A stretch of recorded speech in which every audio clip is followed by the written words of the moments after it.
नमस्कार. श्री स्वामी समर्थ सगळ्यांना. आजचा दिवस तुम्हा सगळ्यांना स्वामीच्या आशीर्वादाने खूप आनंदात जावो हीच ईश्वरचरणी प्रार्थना करते आणि माझ्या व्हिडिओला मी सुरुवात करते. तर आजही बघा रोजच्याप्रमाणे पूजा झाली, नंतर माझं पारायण झालं, पारायणानंतर आरती वगैरे केली हे बघा. आणि आता नंतर मी स्वयंपाकाला लागले होते. तर स्वयंपाकामध्ये आज मी तुम्हाला मसाल्याच्या शेवगा दाखवणार आहे. तर हे बघा, भाजीचं पूर्ण साहित्य मी काढून घेतलं होतं. हे बघा दिसतंय तुम्हाला सगळं. शेवगा घेतला, मिरची, लसूण, अद्रक, तीळ, ओलं खोबरं घेतलं मी आज आणि भरभरून कोथिंबीर टाकायची. आता हे बघा, एकीकडे शेवगा मी उकळायला ठेवला आहे, त्याच्यामध्ये थोडीशी हळद, मीठ मी आताच टाकलं आहे.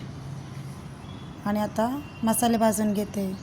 आता आज आहे ना थोडीशी जी लाल मिरची आपली हिरवी मिरची लाल झालेली असते ना ओली, ती घेतलेली या भाजीला.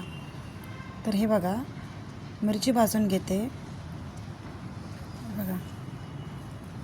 आणि जो माझा मसाला आहे ना तो मी काही जास्त म्हणजे असा जो आपला खडा मसाला असतो तो मी असं मसाल्यांच्या भाजीला जास्त वापरत नाही, कारण मी घरचं काळ तिखट करून ठेवलेला आहे ना, त्यामध्ये सगळं आहे. आता हे बघा तीळ भाजले, तीळ घेतले होते ना, तीळ भाजले. कांदा परत एकदा भाजून घेतला, तसा तर भाजलेलाच होता पण तो नंतर परत तेलामध्ये थोडासा फ्राय करून घेतला. आता लसूण, अद्रक हे बघा, ते हे पण भाजून घ्यायचं त्यामध्ये बघा. आणि त्याच्यामध्ये आता किती एकदम अशी भरभरून कोथिंबीर घालायची म्हणजे छान होतं. एकीकडे शेंगाही उकडल्यात. आता मसाला काढून घेते मिक्सरला. हे बघा मसालाही काढून झाला.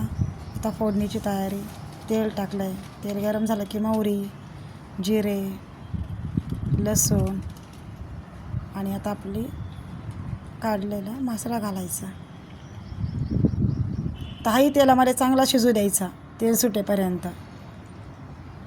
बघा आता आपण बाहेर हॉटेलमध्ये वगैरे शेवगा तर खातोच आहे, बऱ्याच ठिकाणी शेवगा फेमसही आहे, पण असाही करून बघा खूप छान लागतो. ते बघा मी थोडी मिरेपूड टाकली, परत लाल पावडर, धना पावडर आणि आता हळद हे बघा. आणि आता हा जो आहे तो माझा घरचा मसाला आहे, याच्यामध्ये सगळं खडे मसाले वापरलेले आहेत. हे बघा आता थोडंसं पाणी टाकून ग्रेव्ही शिजून घ्यायची चांगलं तेल सुटेपर्यंत. हे बघा त्यामध्ये मग उकडलेला शेवगा घालायचा आणि लागेल तसं आपल्याला पाणी घालायचं. तर मी पाणी गरम करून ठेवलेलं आहे.